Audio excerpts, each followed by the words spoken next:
My name is Astrid Naranjo. I'm going to present on binge eating in the fitness industry with the intention to help you to stop if you struggle with binge eating and start healing your relationship with food, hopefully forever.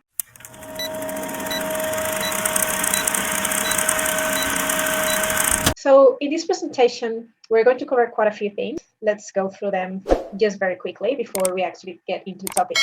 So I want you guys to understand the connection between binge eating and the fitness industry, learn why the fitness industry and marketing may play a role, understand difference between some terminology that might seem a little bit confusing. And I want you guys to understand the nuances between these words and what they mean, defining binge eating and the severity of it, differentiating binge eating from actually binge eating disorder, overeating, because they are terms that overlap, but they're not the same. Understanding your potential triggers. It is something that I really want to cover and in a very important depth. Learn strategies for freeing from binge eating, understand the basics of mindful eating, understanding the basics of hunger and fullness scale, because these ones are very, very important to start increasing that awareness that I'm going to delve deep into, and learn what not to do if you binge. So let's get right into it. Is there a connection to fitness to begin with? Well, we know from the very start that the fitness, depending on the perspective you see it, can have the two extremes, a very positive impact or a very negative effect in when we refer to binge eating and your relationship with food. So if we know that binge eating, probably it is a little bit of a very common issue in the bodybuilding and fitness circle, but it is now coming up to the light a little bit more and people are talking about it. But before it used to be a taboo or no one would like to talk about it. And there can be two different scenarios to binge eating within the fitness industry. First, you have a small group of fitness enthusiasts who have mini binges, those who probably you might refer to those who do cheat meals, maybe. And then you have people who experience severe psychological issues with food, probably those who struggle from a period that has been such a long chronic time, often taking drastic measures to compensate for their actions. And these ones could be probably athletes, on those who are trying to change all the time their appearance to fit in a group or fit in to a specific sports, or just trying to fit in within the culture that has been imposed by the fitness industry nowadays. So it is important to know that marketing has also a very important aspect on the etiology of binge eating in the fitness industry, especially promoting these impossibles being possible, such as losing weight as quickly as you can, losing inches in your waist and your hips, in a very short period of time. And we constantly see giant corporates, especially supplement companies, putting this body ideal, and that you just need to simply do something that is really simple to achieve it. And if you take these pills, you're going to lose the weight very quickly. If you use these ingredients that are secret, you're going to have a lot of strength, be lean. And they show you these amazing bodies and pictures. And you seem to not fitting into that picture unless you take those supplements or you look the way you should be looking like them. That is giving a lot of influence and importance to supplements and implants and performance enhancing drugs, and using these filters and edited images and videos that we see and we're exposed to all the time.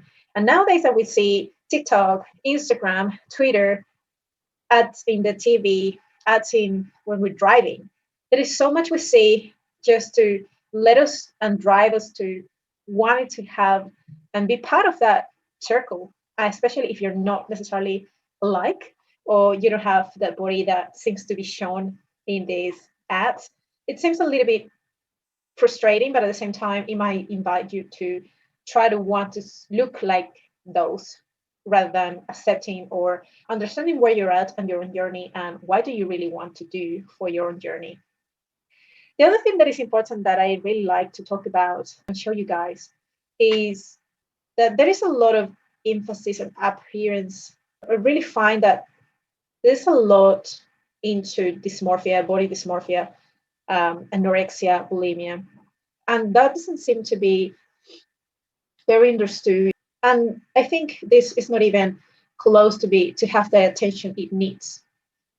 So even men that seem to feel or to be in a decent place emotionally and mentally when they are compared to women, they actually not that great when we think about all the evolution of even like figures in the TV. Before, it used to be just such a simple way of saying these toys or these like the Superman, these actors that they weren't that fit or that ripped or shredded, and now when we see again these pictures and these videos, these new toys, they look shredded, big, handsome, and this is actually very triggering for a lot of people, and men in this particular case, that seem to be quite dissatisfied with their overall appearance. And that has tripled from 50% when it was 1972 to 43% in 1997. Recent data could be potentially even worse that I can show you right there. So it is important to see that women rates actually are double from 25% to 56% in that period of time that I just mentioned before. And if you struggle with binge eating or binge eating disorder, you probably need to understand that you're not alone. If you think a little bit more in depth about this, binge eating is one of the most prevalent eating disorders. About 3.5% of women and 2% of men will suffer from binge eating during their lifetime. And in comparison with anorexia and bulimia, they affect about 0.6% of the population. So it is a big difference between binge eating and these other eating disorders that I just mentioned in about. So in summary, it seems to be like there is a lot of different things from the marketing aspect and in the fitness industry over the years that has been just pushing body image to be in a much more important place, and that has triggered body dissatisfaction. And in addition to wanting to be or look alike or trying to fit in, and this leads to all the measures that people take to get there: chronic dieting, restrictive eating, body dissatisfaction to begin with, a very healthy relationship with food and their body. And we're not even close to showing or talking about all the different causes or triggers, because now we also live in a very stress environment, in a fast-paced living world. And that also triggers or adds to the factors and the triggers that we have a stress. We have lots of emotions going on in our heads and in our lives, that could also trigger binge eating as well, especially if you're someone who uses foods for compensating or coping to feel better. So to wrap this part, I really want to make sure that I clarify that I want you to be aware of extremes. The problem isn't the actual fitness, the problem is the extremes people fall into. And that is something that I really want you to kind of reflect on. Go all out to achieve your goals if you want to, but do it responsibly. Go for what's genetically possible, though. Don't sacrifice what you want the most in the future, what it seems cool and attractive now. So I want you guys to take your time and to put aesthetics above physiological, psychological, mental, and spiritual health. Even though it seems to be an important part of human nature to look good and fit in, aesthetics is a tiny bit that seems to be as important as other aspects in our lives, but we don't seem to put them all in a very important place. Sometimes we sacrifice everything else to look good, and I don't think that is a good idea. So the stress of achieving and maintaining superior aesthetics or dealing with the disappointment of falling short of expectations may come with a heavy price. So anything you do, there is going to always be trade-off, and there is no free rise. So for those reasons, bodybuilders, bikini contestants, and other athletes and sports people are all prone to these eating-related issues because, as I mentioned just before, they expend a lot of time just planning, weighing food, weighing themselves, prepping meals, restricting, doing everything that seems to just swamp their lives and put them into this becomes their life, and they forget about everything else that is living. So this is very important for us to reflect on.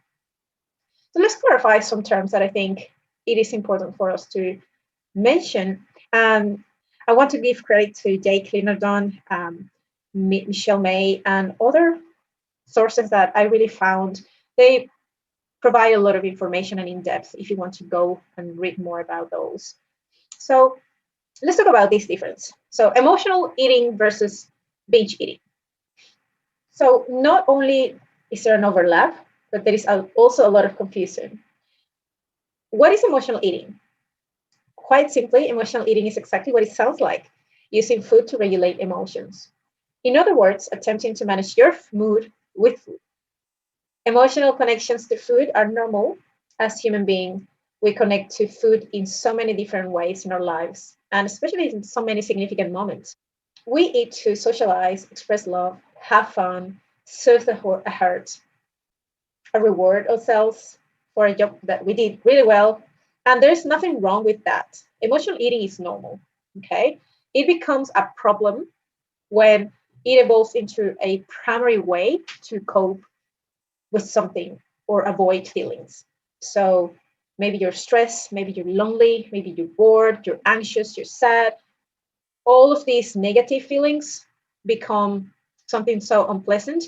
And the only way you find to avoid or escape from that emotion, that situation, is by eating.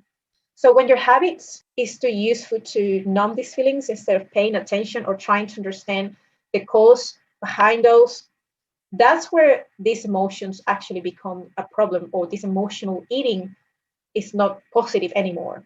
So until we really understand the problem or what is causing those emotions to begin with, or these are needs that haven't been met, they will continue to manifest, and you will continue to use food as a coping mechanism until you actually are able to address them or understand what is it, where are they coming from.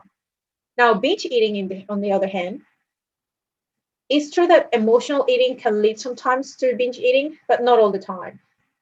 Sometimes binge eating is not just overeating or using food as a coping mechanism just by itself. Sometimes binge eating is defined as eating a significantly larger amount of food, but you lose control. Or sometimes you just feel like you can't stop, or when you stop, you're really very sick. You feel so full. And on top of that feeling of fullness and that you're going to actually explode, there is an additional negative wave of emotions, shame. You feel really, really bad for yourself. So that is coming on top of that you're already feeling full and like pretty much ready to throw everything up. So that is important to know. So hopefully that makes sense when we describe emotional eating and binge eating. They can kind of overlap, but not completely. So binge eating may have more impact on how you feel, and it can be very negative. Emotional eating is more like I use food as to deal with this emotion, but binge eating is more like I am eating because of any trigger that I will explain later, but I just can't stop.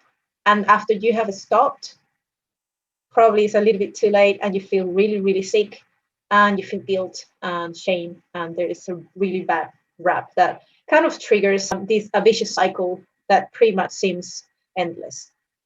Now, dietary restraint and dietary restriction. With dietary restraint, you have intentions to restrict food intake to regulate your body weight. So, but you have the idea that, well, I am not going to eat as much because I actually care about my body or my goals. So I'm just going to limit the amount. I'm not going to eat the whole pizza. I might just eat 2 slices. So you are cognitively restraining the amount of food you're going to have. Now, restriction is when you're eating your total calories, especially your macronutrient requirements, you undereat to control your body weight, or basically you are completely trying to manipulate your body weight by under eating calories. Does that make sense? So dietary restraint is more like I probably have knowledge that I can have things, whatever I want, but I still have some decisions to make, and I still have some control over what I eat and how much I eat. And because I'm aware of my goals, I'm aware of what I want, I'm going to limit myself to a specific amount, and I'm not going to overeat it. Perhaps I want more, but I'm just going to restrain for eating more. Restricting is that you're putting labels to foods, you're doing everything you can to avoid gaining weight or trying to lose weight by under eating your calories. You probably can do this intentional, but has more like a negative connotation as well, because it is not just that you're trying to do it, but at the same time you're saying that some foods or some things are not good for you, or you should be avoiding certain things to manipulate your body weight. Now, between delayed eating and intermittent fasting, it is a little bit of a similar overlap, but it's still a little bit different. So when we talk about delayed eating, it's going for 6 or more hours after you have woken up without eating to influence body weight. But when we talk about intermittent fasting, it's more like a protocol that people use just because they feel that works for them. It might be that they are more productive in the morning and they just prefer to eat bigger meals throughout the day after lunch, or because they're not as hungry, but not because it is necessarily, the goal is necessarily to lose weight. Whereas when you're trying to push calories as much as you can after you have woken up, and you kind of try to avoid eating just because you feel you don't deserve it, or you just need to reduce calories to eat, then is when it comes a problem, because you are pushing calories away to manipulate your body weight. So they can be similar if you were to say, well, intermittent fasting is also doing the same. And a lot of people use intermittent fasting to lose weight, and that's fair enough. But it doesn't mean like you could do intermittent fasting and not necessarily want to try to lose weight or manipulate your body weight. Maybe you're using intermittent fasting for the reasons I just mentioned before. But delayed eating is probably more towards explaining that constraint of calories to create a calorie deficit to lose weight. So they're similar, but they're not necessarily similar. Grazing versus snacking. So grazing is probably an unstructured way of frequently snacking throughout the day. Snacking, probably similar as grazing, is more like a structured way to do it or to go about it. When you're snacking, you probably have dedicated and allocated specific times for it, where you're going to allocate some calories and some macros, or just some self-care in order to eat adequately within a day. Grazing sometimes is more mindless, and it's just more a way to just eat without really being there or really paying attention. Or you could be there, but you're not really tasting the food or being present or intentional about what you're taking. Maybe you're cooking and making your meals, and at the same time you're grabbing food you don't even paying attention to. Or maybe it's something that, like, throughout the day you take something, maybe you're at work and you grab a chocolate, then you start working on the computer and you come back and see another chocolate, because we see a lot of chocolates in the office. So you might find another like that. And it's like this frequent snacking, but they are in a structure. There's nothing like this. They're not planned. They're not within like a structure of breakfast, lunch, dinner, snack one, and snack two, or morning tea and afternoon tea. They are just a little bit more outside the scope of really paying attention to good structure. And the last one, objective versus subjective binges. Objective binges are more related to eating large amounts of foods in a very short period of time, but you lose control. So it is an actual binge because you have eaten a big amount of foods, but you actually feel you didn't have control to stop. Whereas when we talk about subjective binges, we lose control of eating without consuming a lot of food. So it is kind of the opposite. We feel like we lose control, but the food consumed wasn't that much. But we think we binged and we feel we lost control, but we actually didn't eat as much. So what's binge eating? Let's talk a little bit more about that. Let's clarify that binge eating is not binge eating disorder. Binge eating is not just overeating. Many people use these terms interchangeably, but no, they're not the same. Sometimes it's called emotional eating, food addiction, or compulsive overeating. But binge eating disorder might not be the same as binge eating, and we can refer this to the binge eating scale, which is actually a 16-item questionnaire that assesses the presence of certain binge eating behaviors, which may indicate whether you have the eating disorder or the severity of the binge eating. So if the binge eating isn't well, like with the categories, the binge eating is kind of mild, you could say that it is not necessarily an eating disorder as such, but there is presence of some disorder eating. Binge eating disorder is much severe, more secretive, and more likely to be associated with loss of control, shame, and self-loathing. There is an actual diagnostic criteria for binge eating disorder as well. So if we look at the diagnostic criteria and some characteristics, we can say that binge eating occurs at least once a week for 3 months on average. We're talking about binge eating disorder here. The behavior may incur in eating a significantly larger amount of food, what most people would.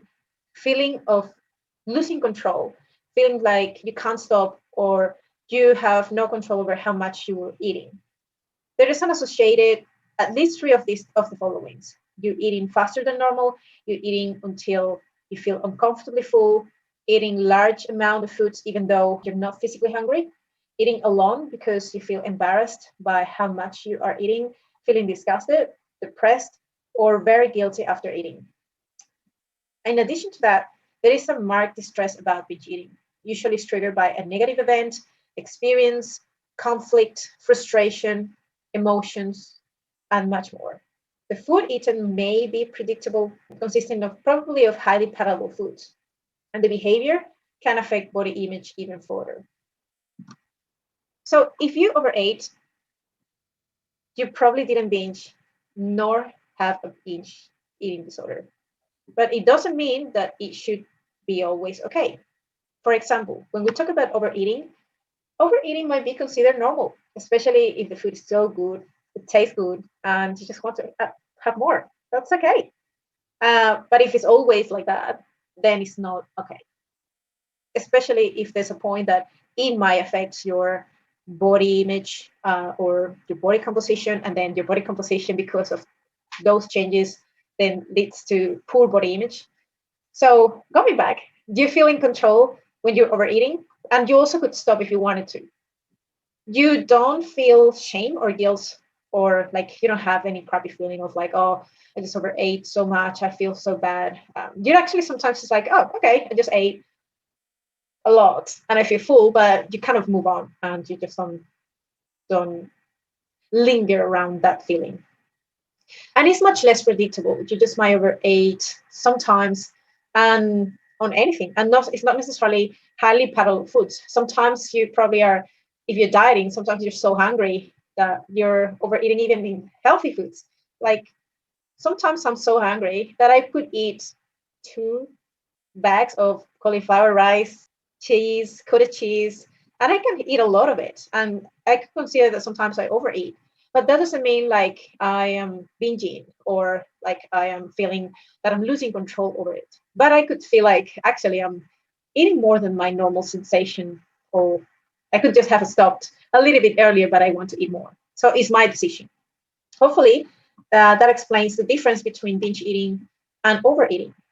Now, I really want to make the important flag here that from now on, this applies to any binge eating, even if you have a binge eating disorder. But obviously, with a severe binge eating disorder, you want to have a lot of inputs, not just from a dietitian like myself, but also counseling and psychologists that can support the mindset aspects, and some therapies that might help you a little bit more efficiently to put everything together to find freedom from binge eating. But if your problem seems to be more about what I am trying to tackle the most in this presentation, is that's related to binge eating and the fitness industry, is more about that restriction, that mindless eating, that emotional eating, or that stress eating, that you're using emotions that are being or becoming the trigger to push you to eat as a way to cope emotions. So it is not necessarily the eating disorder I'm trying to tackle. It is more the milder to moderate binge eating that we seem to see more frequently, and it sometimes seems to be underdiagnosed or not understood really well. So what could be some reasons for binging? And these ones are the ones that I really want to tackle. So the restrictive eating and chronic dieting. A lot of people fall into this category. It's just chronically dieting all the time, putting foods into labels and restricting foods that they like eating, but they just need to stop eating. Or sometimes clients that I've worked with, they have PCOS and they've been told to avoid carbohydrates, to avoid dairy, to avoid gluten. So there's so much negativity and so much restrictions and limitations of what they can eat that they just seem to lose control one day, they just can't continue to sustain such a restrictive diet, and they just fall off the wagon just to say, I don't want to keep doing this, or you know, whatever. I don't care. I'm going to eat it, and that's it. So these kind of things happen a lot, and not just in PCOS. It happened to a lot of people trying to improve the body composition. A lot of moms, a lot of women around their 40s, their 50s, the 60s, and even more or as much as important in women that are young. Adolescents, yep, and 20s, 30s. All right, across the board, from very young to old ladies, we suffer from that, and men too. Believe it or not, it's the same pattern from very young ages to older men. I see that. I see them a lot. I work with them, and I can tell you, it is most common that you think it is. So if you suffer from binge eating and you struggle with that, you're not alone, and we can have solutions for that. We just need to be very strategic about it, and that's why this talk is so important. Let's talk about stress and anxiety. This one is very important too. Why? Because it's a very important trigger that seems to binge eating. We eat if we're so stressed or if we're anxious, and we use food as a coping mechanism to avoid that stress or just feel like, oh, a reward from a day of stress, or when you're so anxious. It's like this is so uncomfortable, that feeling like it's just like a little window that we have to use food as to like as a escaping mechanism, and then it kind of, well, anxiety comes back anyway. So yeah, but it's a trigger. Low moods and negative emotions, again, very similar, very powerful. Sadness, loneliness, very like hunger, those kind of emotions, as well as low moods. Like some days you feel really low, you feel that it's a bad day, you feel fat, you feel uncomfortable, and these kind of feelings may lead to just getting into this mindset of, well, who cares, I'm going to eat whatever I want, I start tomorrow, whatever. I just feel like life doesn't make sense, I don't feel like eating healthy today, so I might just eat whatever I want. And sometimes that leads to wanting to use food as mood lifter. So I eat chocolate because it makes me feel better, but it's not really the chocolate. Sometimes it's like the actual moods are not great, and we don't identify this as being the main driver for our behaviors. Last one is low self-esteem, internalized body dissatisfaction, and cultural weight stigma. It is important to develop self-awareness skills, mindfulness, self-compassion to navigate and redirect our negative thoughts and feelings, as well as identify what your triggers may be and have a plan in place. When we talk about negative emotions, we said that negative emotions can be a very important trigger for binge eating.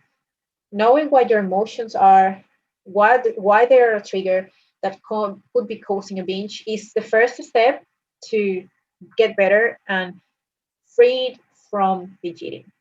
So if you're someone who tends to respond to negative emotions by binge eating, then it might be worth investing in some strategies to solve problem solving on mindfulness and compassion that will really help you to be in a better place. And I can assure you that if you start working on these behaviors and these strategies and mindfulness activities, they will really help you to get better at coping, get better at identifying what is happening, what the trigger is, and get better, thrive through them, and being able to respond better. So, how can you stop binging? This is my favorite slide, okay? Because this is the one that I'm going to really show you and tell you the strategies that you can use to stop binge eating and falling off the wagon. Number one, decode why you may be using food as coping mechanisms. Why? Why you're using food? Why are you eating? What is causing it? Is it because you're sad? Is it because you're angry? Is it because you're tired? Is it because there is an unmet need that you need to address? So that is very important to bring this awareness and reflect on that. Obviously, you might not come up with these answers unless you talk to someone, a therapist, or maybe you just need to have the support from a coach that can just go and navigate with you through these challenges and barriers that you haven't been able to identify by yourself. That's what I work and I do with my clients all the time. We sit down and we talk about, maybe let's see what is happening. Why do you think you're using food as your way to escape? And we delve deep into that. And then we understand, oh, this is because I have no boundaries. Or this is because I just have a this or nothing mentality. I do this because this is when I do this when I am very angry at something or very stressed about something. And this is like an eye-opening and like wow moment where you identify, I know now why, and you understand your main triggers and your reasons. You also want to think about eating regularly, create a consistent pattern. If you have this in place, especially if you're someone who is skipping breakfast, who is having a very erratic eating, that can really trigger as well binging disorders or binging episodes. Why? Because if you're not eating regularly, you have a very erratic pattern, you may have a point where your body naturally is going to ask for food. And if you haven't been eating well throughout the day for many days, there's going to be a point where your body is going to say, I'm not going to be more gentle anymore. I'm just going to do what I know how to do well. And that's where it triggers all your signals of really increased hunger, appetite is just crazy, and your rationale to make good decisions for food are not really there. So you're going to eat a lot. And probably the most convenient thing that it could be found in the middle of the way. And probably something very rewarding, very highly palatable, and very high in calories. And it's just going to be a little bit of a mess. So to stop binging and falling off the wagon, you have to have breakfast. You can't continue to skip or delay eating your breakfast or your meals because this can happen. And you want to be consistent. If you're going to pick a specific eating pattern, just do that. Whether it's 2 meals a day, but do it consistently. If it's 3 meals a day, do it consistently. I work with my clients and I suggest them to have at least 3 main meals, even if they don't want to have snacks. Ideally, if you want to add snacks into it, morning and afternoon tea or snack 1 and 2, then do it because it is worth to have a plan and a structure. And you're going to thank me later. Third, I want you to work on healing your relationship with food. Stopping putting labels onto good foods and bad foods, clean and dirty food. I want you to be a little bit more flexible and giving yourself permission, unconditional permission to eat. And that doesn't mean just go and eat everything you want every day and whatever you want. Probably the first stages, probably you might go a little bit crazy, but that's because that's what restriction has been preventing you to do. So when you kind of give yourself permission, the first day, or let's say the first few days, you just go crazy about it. But you know what? Then because you have the permission to do that, the stress and the restriction that the crazy, ravenous person who was inside you, it was experiencing this restriction, has no longer the issue to complain about, because now you can eat it whenever you want, and it's there. It's familiar. It becomes habitual. So it's no longer an issue. It's like, oh, okay, it is there. So you know what? I just don't want it today. I can have it whenever I want, so I probably can eat it later. And you start seeing that then you have been weeks and you haven't eaten that, and you don't miss it at all. But if you wanted to have it, there you have it. Learn self-compassion, mindfulness, and self-awareness. And I think this connects with the strategy one of the coding, because it is so important to learn why you feel that way, but also understanding you're human. Might not be perfect, and every day is not going to be perfect either. And it's okay if you're not okay. It is okay if you're not feeling your best today. It is okay to let yourself rest. It is okay to be okay to understand whatever you are, at whatever stage you are, and understand that you will get there. And if their days aren't going to be great, that's okay too. Mindfulness is so important to make you be present, be intentional, slow down, get deep into your understanding of, I doing this because I want to. I am when you're eating, for example, you're actually there. You're slowing down. You're putting the senses, everything you're eating with your senses, with your eyes, with your smell, with your taste, with your fingers, everything, the touch, feeling the texture, hearing the environment, the silence, or whatever is around you. That's mindfulness. And when you have that mindfulness into your eating, that changes completely the experience of eating to begin with. And the self-awareness skill, again, it comes back to being able to reflect back on what is happening, what are you thinking, how are you feeling, and bring this to light and see, okay, I am feeling this way because of this. And you start learning more about yourself and know better how to respond to those triggers. And last one, think about creating a contingency plan. Choose activities to enjoy that might help you to redirect you when you are in these situations or in these urges that you feel like you lose the control, everything is out of your power. Now, what you do, you get into this anxious response. You're not thinking, but if you start kind of stopping, understanding what is happening, and that helps you to kind of understand, okay, maybe what I'm feeling is not hunger. I'm just bored, or I am distracted. I am stressed. What are my choices? This is important to know because you want to listen to why is that happening and really have a plan to redirect you. How do you do that? You can have a list of things that are possibly cognitively and physically engaging. So whether it's reading or singing, but at the same time you're dancing, or maybe you're not in the mood for that, but you can just go for a walk and listen to a podcast, or you might just play with your dog, or you can go and exercise and train. You need to find the activities that you enjoy and that you like, that you can put in place to kind of take you away for a little bit, take your mind to another place out of that trigger or that uncomfortable moment, and bring you back down. So when you face the issue again, or when you kind of rethink it or face it again, maybe you have another perspective. You're in a much different mood, and you probably are much more in control of the situation. And you may say, you know what, I don't really need to use food or binge because I just don't need it. It wasn't the issue in the first place. I wasn't hungry. So I just need to understand what was happening and do what I need to do.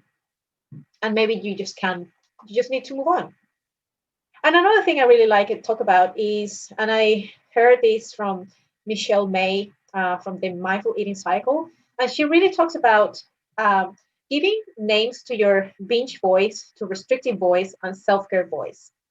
And this is important because you'll have a binge eating voice that has a specific personality. It tells you to eat because you're stressed, because you're angry, because you just need to do it. The restrictive voice tells you that you shouldn't be eating that because it's full of sugar, or this is bad. And then you are kind of debating what to do, and you start developing much more your self-care voice. And this is the one that you need to train. Talking an inside-out approach when to heal your relationship with foods and stop binge eating by nurturing that self-care voice. Why is that important? Because that one is the compassionate one, the one who's going to validate you, tell you it's okay. It's bringing back that compassion that I was talking about.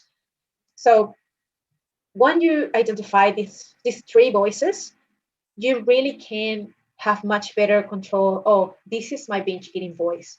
And I can just decide not to listen to it, or the restrictive voice. I'm going to sit down with my self-care voice and say, it is okay. It is okay to feel how I feel now, but I can just be mindful and find what are the things that I need to do to feel better. And you might find that that's going to be a better strategy to go with. And to follow that up, I really want to think about how can you heal your relationship with food in the first place? The first thing you need to do is to switch up and upgrade your mindset. Change the reasons why you eat. There are these two cycles. Again, I took this from the mindful eating cycle from Michelle May. She had a publication in 2012 about this. And I really love how she talks about these cycles to understand and being aware why you do these things and bring this self-awareness when these kind of things are happening. For example, with the restrictive eating cycle, why am I doing this? Why do I have these rules? When, according to these rules, what, how much allowed to, where is this energy spent? And this kind of cycle is about to be switched and changed from a more instinctive eating cycle. So changing rules for fuel in your why, in your when. Instead of talking or thinking about the rules, just think about hunger. When are you really hungry? Change your what from good or is this allowed to whatever you choose is best for you right now. And you, at the end of the day, you start learning what's best for you because you start connecting to how those foods make you feel. Change your how from rigidity to intentionally. I'm eating this because I want to, not because I have to, or because I can't have this, but I only can have this.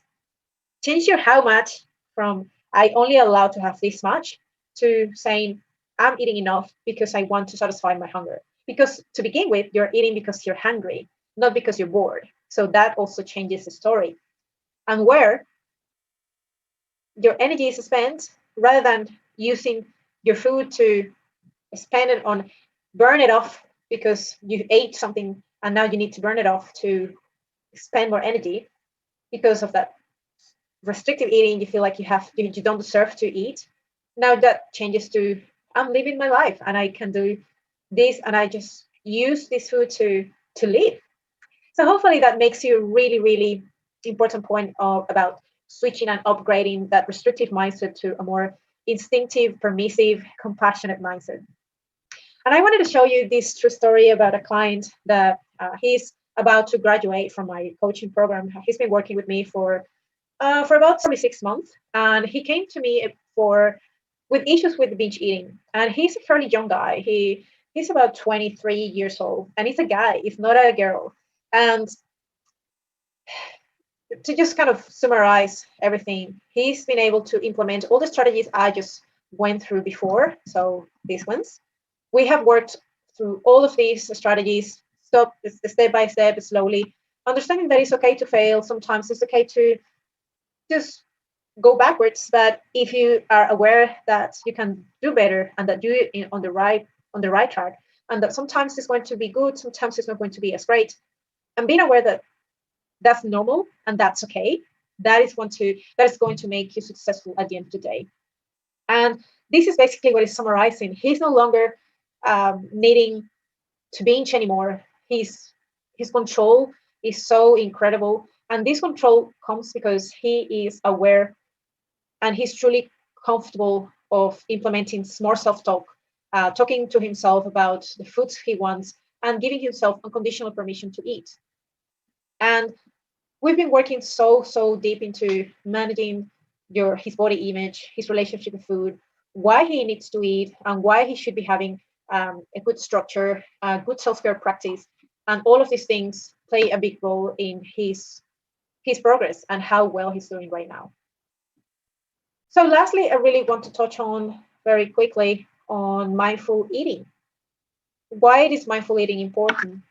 And I just wanted to go through that very quickly. Mindful eating encourages you to gain awareness of your eating experience. And I just talked a little bit about that in the strategies to reduce and prevent or stop binge eating completely. So mindful eating helps you to be attentive to your foods, do have purpose, take moment by moment without judging anything. It's an approach that helps you to have a lot of awareness of the food you're eating and the experience you're having. It has little to do with losing weight or with calories or macronutrients. The purpose of mindful eating is not to lose weight, although sometimes you probably by default you might lose weight if you're now eating and you're stopping because you're full, because you're satiated and you're no longer eating mindlessly.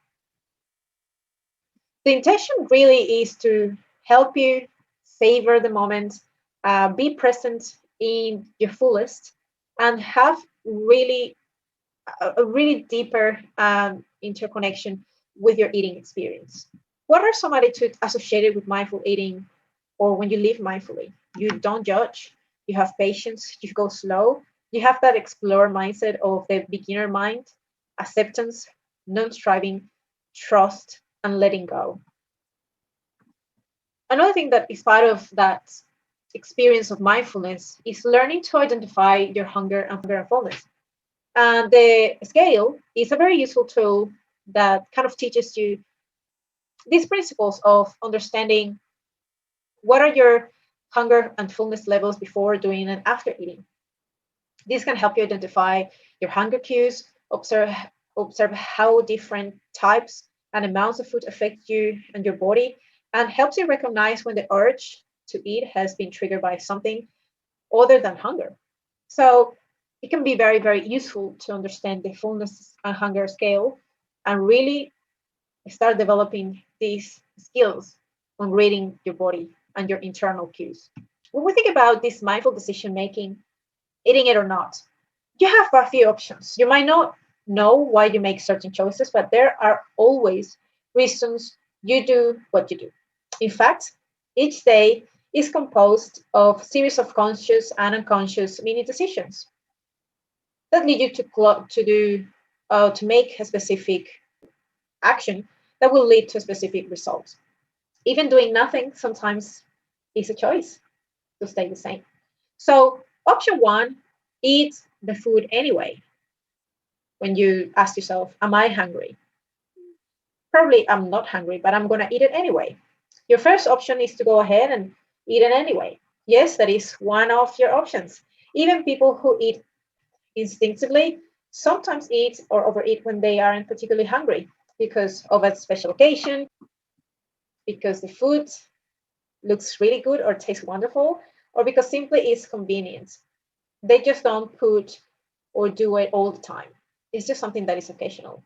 So giving yourself permission to eat it anyway is one of the most powerful ways to change your relationship with food. You can have it if you want to. But to be clear, eating it anyway is not the same as binging anyway.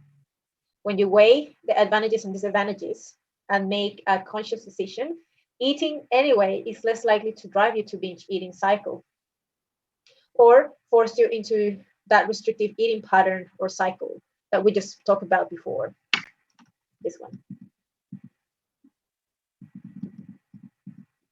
Okay, but there are disadvantages as well. Some disadvantages is that it actually, if you're eating and you're not really hungry, it might cause discomfort. Eating or continuing to eat when you're not hungry can lead to feeling physically uncomfortable, bloated, and lethargic. So these are things that you want to really think about. One thing is that there's no need to feel guilty if you make conscious choice to eat it even if you were not hungry. The issue is when guilt leads to shame and negative self-talk, which adds fuel to your overeating cycle. On the other hand, what happens if you decide not to eating it? Well, if you have no choice, this might cause you to have a binge potentially, because you're going to feel restricted. And overeating is going to be part of that response, and potentially that binging that you said before. When you decide not eating something, especially if you're not hungry, you will have the power to say, well, I had this decision because it's not actually benefiting me. But if you feel like you're coming from the mindset of restriction and that it is prohibited, again, coming with this incorrect mindset that there is a specific amount, or I'm not allowed to eat it, or because these are the rules, then you will have issues in the long term, or it's going to trigger straight away some of these behaviors of restriction that leads to binging. Now, the last point I really want to talk about is what to do if you ever binge. Get back on track. Don't restrict again, please. Don't skip meals. Keep a structure. Don't try to burn it off. You don't have to burn it off. Don't blame or be hard on yourself, and don't try vomiting it out. These 5 things are pretty much a summary and a response of these strategies and self-awareness we spoke about before. Don't try to do crazy actions just to undo the binging. Do you understand it? You practice self-compassion. You're self-aware and reflect on that. What might have caused this? Why did I feel that way? What did go wrong? What could I do? What could I do better next time? And when you put these things in practice and reflect back on this, you will be able to decode and bring awareness to these triggers, bring light to it, and you will see yourself thriving through the challenges of binge eating if that happens at some point. It's okay if that happens again. But the more you practice these strategies we spoke about, you'll see that your relationship with food is going to improve, and your likelihood to binge is going to reduce so much that at some point it's going to become a no-brainer, no issue. You know what? I know what to do. I know what my triggers are, and I understand it's okay. I get back on track. So guys, if you need support and delve deeper into binge eating, you want food freedom, or you want to learn mindful eating skills, or work on any of the strategies that we spoke about with binge eating, do have me just right here. Email me to my Astrid at bioline.com, or visit my website, or follow me on Instagram. I put a lot of informational content and consistent content every single day. I hope you guys liked it, and see you soon. Thank you so much for coping with me, and I hope it was useful.